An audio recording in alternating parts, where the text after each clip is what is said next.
Welcome to another episode of Teaching in the Time of Coronavirus. Today I'd like to give my opinions, and I want to make sure that I'm clear on that, my opinions on the topic of teaching synchronous or asynchronous. And so let me start with some of the advantages for doing your online teaching in a synchronous manner. First, if you want to have direct interaction with your students, you can do that in a live format if you're doing synchronous. You're able to get immediate feedback, you're able to answer students' questions, they're able to ask you to clarify points, all those sorts of things can happen right away if you're doing synchronous. If you're going to teach with a synchronous environment, then you need to make sure that everyone is going to have good access to stable internet. If they don't have good, strong access to internet, they're not going to be able to connect. They're not going to be able to interact with you. And that is why, in my experience, the limited experience I have with doing live video chats and things like that, is that the smaller number is probably better. And if you're going to look at doing a synchronous environment, it's probably better for smaller classes.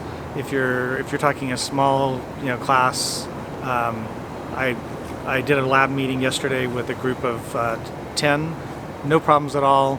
You have to work on things like a little bit of etiquette, making sure people know when to mute their microphones if you have everybody able to talk. That's obviously going to become more of an issue if you try to scale and you have a much larger group. But the advantage, of course, of synchronous is you get immediate interaction with everybody that's available, whether they're talking on the microphone or in many of the software programs, they're discussing things with you through the chat. That's, as the group gets larger, dealing with the logistics of that will also get more complicated, because can you both run the audio portion of your class and monitor the chat? That's an additional complication that just comes with scaling something like a synchronous method for running your classes. If you're going to do asynchronous, there's some advantages as well. With an asynchronous setup, you're able to have anybody access the material whenever it's convenient for them.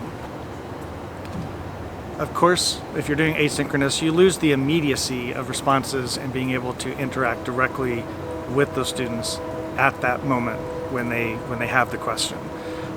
So establishing rules for that as well. When will you respond? When should they expect to hear back from you if they have a question? Giving them methods through either asynchronous chats or discussion boards, so something similar, where they can also contact you, which will be another management issue. How many of those contacts can you handle? Because it's going to probably be a higher load than you would expect in a normal situation when you're teaching your class, where you get immediate chance to answer the question in front of the whole group and answer those questions quickly, and that cuts down on later emails and things of that nature. With the asynchronous, you're going to probably have an increased load in email questions or discussion board things. Discussion board advantage, of course, would be that everybody has access to that. And as long as they go and look at questions that other people have posted, you would be able to answer the same questions fewer times. So part of that would be trying to train your students to use those sorts of things. The biggest advantage I see over asynchronous compared to synchronous is going to be the bandwidth issues, technology issues. I think if you're going to do a synchronous teaching, you need to make sure that all the students are going to have access to that, or you're going to be creating disparities that will be difficult on some students. I would also say that if you're going to do the synchronous method, you need to be thinking about those students who are unable to contact or connect to the course while you're doing it live, and are they going to get the same access to the information and ability to learn what they need to learn if they're viewing that maybe as a recording later, because you do have that option of recording everything that you do live, making that available to the students later. So you can kind of find a middle ground by doing that, but is that middle ground going to give all the students the same opportunities? And those are questions you just need to ask yourself as you're preparing the material.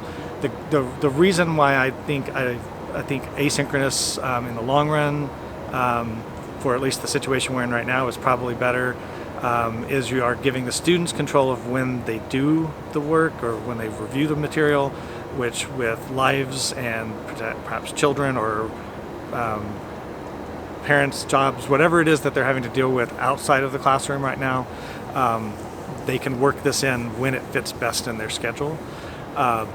There's also probably some needs to include some levels of accountability that students are interacting with your material, and you can think about what those might be so that they actually are doing this work and contributing to their own learning in that way. The other advantage I think of asynchronous is there's more platforms that they can view it on. You can put, the entire videos and very robust things with, like we use Panopto here, where they can see the screen and they can see exactly what was happening at each time. But I can also download, or a student can download from our system a podcast version of that, which is less interactive in many ways, but it works on their phone. And so maybe if they have a data plan where they're limited on how much data they can do, accessing that live Panopto might be using up all their data.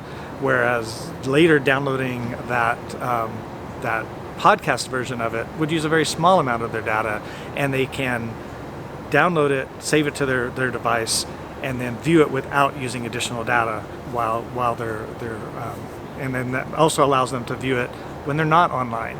If they're not able to access internet reliably, they could go somewhere where there's internet, download those, go back home and watch them offline. So those are just some of the reasons I think asynchronous is going to gives us more flexibility, which I've talked about flexibility before, and I also think that asynchronous is a little less challenging from the technology side. If you're doing a live class and the system goes down, everybody cannot access that anymore. What if your computer only fails? Everybody else is there and you can't get into the room to put that on. So I think pre-recorded just has some advantages right now for a lot of reasons. That is my opinion. You'll have to do whatever you think works best for you. All right, thank you for listening, and I will see you soon.